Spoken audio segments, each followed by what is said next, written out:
Hi all, இது March 3 Monday morning. இன்றைக்கி எப்பவும் போல் அருணோட மார்னிங் ரொட்டீன் பார்க்கலாம். லாஸ்ட் ஒரு 4 டேஸாக அருண் வீட்டில் சுத்தமாக சமைக்கலை, ஹோட்டலில் தான் சாப்பிட்டுட்டு இருந்தாங்க. பிகாஸ் வெஜிடபிள் எல்லாம் காலி ஆகிடுச்சு. வாங்கிட்டு வரலான்னு நினச்சா அவங்களுக்கு டைமே கிடைக்கிறது இல்லை, ஆஃபீஸ் போயிட்டு இருக்கிறதால.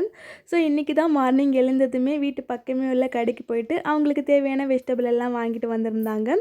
இன்றைக்கி மார்னிங் பிரேக்ஃபாஸ்ட் மட்டும் தான் ரெடி பண்ணியிருந்தாங்க, ரொம்ப சிம்பிளாக. லன்ச் எதுவும் செய்யலை. இப்போல்லாம் கொஞ்சம் அவங்களுக்கு ஒர்க் அதிகமாக இருக்கிறதால நைட் வீட்டுக்கு வர்றது லேட்டு தான். ஸோ அதனால் மார்னிங் எழுறதுமே ரொம்ப லேட்டாக எழுறதால சமைக்கிறதுக்கே அவங்களுக்கு டைம் கிடைக்கிறதில்ல. இருந்தாலும் முடிஞ்ச அளவுக்கு வீட்டில் சமைச்சு சாப்பிட்டுக்கிறாங்க.